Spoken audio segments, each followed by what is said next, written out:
Ian Lancaster Fleming est né le 28 mai 1908 au 27 Green Street à Londres.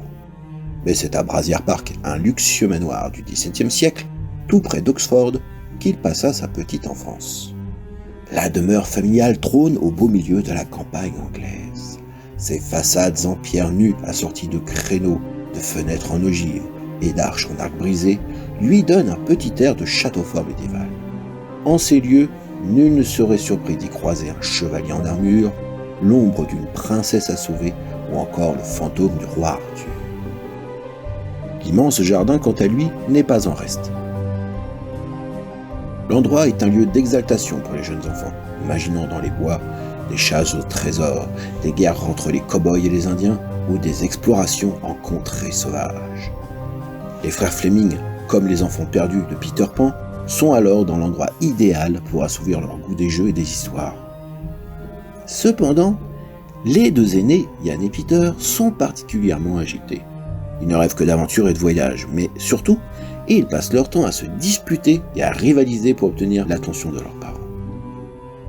Ian et Peter sont chat et chien, de véritables frères ennemis.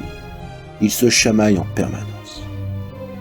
Mais quand ils doivent tous deux partir pour le pensionnat de garçons à Dunford, dans le petit village de Langton Matravers sur l'île de Purbeck, ils apprennent à se serrer les coudes.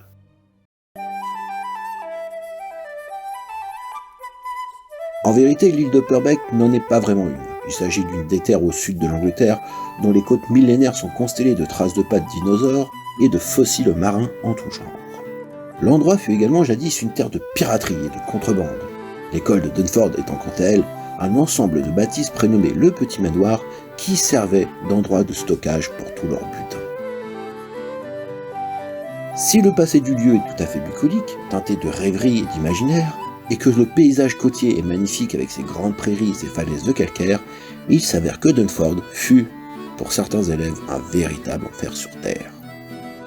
Levé à 7h du matin par un bain d'eau froide, habillement rapide pour ne pas prendre froid, mise de l'uniforme gris, la cravate, la casquette, la culotte rouge, viennent ensuite les cours, le latin, la grammaire, l'arithmétique, la littérature anglaise, sans oublier le sport où les garçons s'attellent en coordination à des mouvements de gymnastique. Et malheur à celui qui déroge et qui n'est pas assez performant. Les sévices corporels sont alors légion. La nourriture y est assez mauvaise au goût de Ian, peu de fruits frais et beaucoup trop de soupe, et le plus souvent insipide. L'après-midi, par contre, les élèves sont en autonomie. L'occasion pour eux de participer à la vie de la communauté en préparant du bois de chauffage, par exemple, ou d'être laissés libres à pouvoir jouer. Mais cette liberté permet, à l'occasion, aux plus grands de terroriser les plus petits. « Les autres enfants nous détestent !» écrira même Ian à sa mère dans une lettre. Peter et Ian sont alors victimes de harcèlement. Mais le coup le plus douloureux fut en mai 1917, quand il apprit la mort de son père. Son frère Peter se faisait alors opérer des amygdales. Il put, lui, voir une dernière fois son père pendant une brève permission. Ian, lui, n'aura pas cette chance. À 9 ans déjà, un Écossais doit garder sa douleur en lui et retenir ses émotions.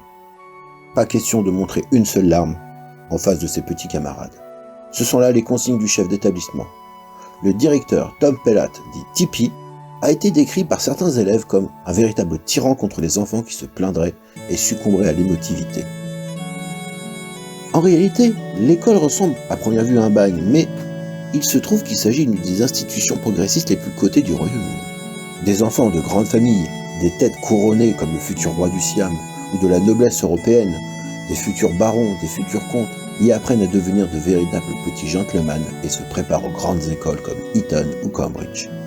La retenue, le flegme, la notion de responsabilité, tout comme l'imagination, la créativité ou l'autonomie, y sont alors des valeurs primordiales. Tippy n'était pas en réalité si tyrannique que cela. Il veillait particulièrement sur ses grands garçons comme il les appelait. Il les considérait même comme ses propres enfants. Et puis, dans le village, il était un véritable personnage, complètement en décalage. Nudiste convaincu, il se baladait dans le plus simple appareil chez lui, comme toute sa famille, dans son jardin privatif à l'abri des regards. Il n'hésitait pas, très tôt le matin, à aller chercher le journal et le lait à la porte de la cuisine de l'école, nu comme un verre, aux grandes dames des employés ou des passants qui pourraient le croiser de temps à autre. Ainsi, son air sévère était bien souvent une façade pour montrer un côté beaucoup plus jovial, beaucoup plus sympathique. Tippy était donc un pédagogue dont les méthodes pouvaient paraître archaïques ou novatrices, laxistes ou sévères, selon le point de vue, mais qui en tout cas ne laissait pas indifférent. On adore ou on déteste. Et Yann, lui, était en adoration face à son ponote très étrange. Pellath était très investi avec ses élèves. Il alla même jusqu'à demander à creuser une piscine dans une falaise à grand renfort de TNT pour que ses élèves puissent aller se baigner en mer et faire de la natation en toute sécurité. Dans son livre « Boys in the Making », il assumera que pour lui, les enfants devaient être heureux à l'école. C'est d'ailleurs dans cette piscine pas si naturelle que ça que Yann apprit à nager, et surtout à découvrir une passion qui le hantera toute sa vie, la mer et la magie des fonds marins. Dans l'eau, il se sent libre, capable comme un oiseau de voler au-dessus des fonds. Isolé des autres dans sa bulle aquatique, il profite des trésors que l'on ne peut voir qu'en profondeur, des poissons, des algues, des étoiles de mer. Yann est alors fasciné par ce qu'il découvre, un univers étonnant et incroyable, tout en forme et en couleur. Dunford, tout compte fait, ne fut pas une si désagréable expérience que ça, et l'auteur, une fois adulte, ne fut pas traumatisé outre mesure, bien au contraire. Déjà parce que le petit Yann était tombé amoureux de l'océan, mais aussi de la fille aînée de Tippy, Esther, presque la vingtaine. Un amour d'enfant timide face à une jeune femme, bien sûr. Esther qui plus tard deviendra la très célèbre autrice et historienne médiévaliste Esther Chapman. Et puis, il est très ami avec la cadette, Beta, dit Biddy. Mais surtout, le jeune enfant découvre ses premières aventures littéraires en écoutant les histoires lues par Eleanor, dite Nell, la femme de Tippy. Elle leur raconte tous les dimanches après-midi des livres de Jules Verne, d'Anthony Hope, de Robert Louis Stevenson, et qui partent tous d'expéditions, de chasse au trésor. Mais aussi de l'écrivain Sapper, qui a écrit les aventures du fameux Bulldog Drummond. Ces romans policiers font intervenir le détective Bulldog, un vétéran de la Première Guerre mondiale, joueur de poker, consommateur de martini et conducteur d'une Bentley. Il se bat contre les méchants, Peterson, et sa vénéneuse épouse Irma, pour aller sauver à la fin de chaque épisode la demoiselle en détresse. Les coïncidences sont nombreuses et le schéma narratif est quasiment identique au futur James Bond. Un méchant machiavélique, une femme fatale et une belle à sauver. Fleming l'avouera lui-même pendant une interview que dans James Bond, il y a beaucoup de sapeurs. La série des Bulldogs, devenant bien avant les Bonds, une série de films à grand succès du cinéma dans les années 30 à 50. Plus tard, l'école de Dunford en 1939 sera réquisitionnée comme centre militaire de recherche ultra secret pour les radars, transformant la petite bourgade de Langton à Travers l'un de ces villages fantômes qui inspireront la série du prisonnier. Je ne suis pas un numéro, je suis un homme libre. Et puis, à la fin de son dernier service pour la nation, après la guerre, l'école sera en grande partie rasée, pour qu'une autre école à côté, plus grande et plus moderne, puisse en faire son terrain de jeu. À 14 ans donc, et un an après son frère, Ian Fleming quittera cette école qu'il détestait au départ, mais qui devint pour lui au final une sorte de seconde maison. Il restera alors en contact avec Nell, Tom, Esther et Biddy, leur écrivant régulièrement.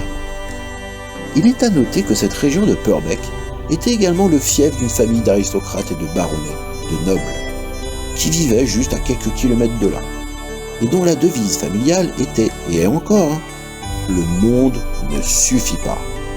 Il s'agit d'une certaine famille Bond, et dont les origines remonteraient à Guillaume le Conquérant, et dont une rue porte leur nom à Londres, la Bond Street.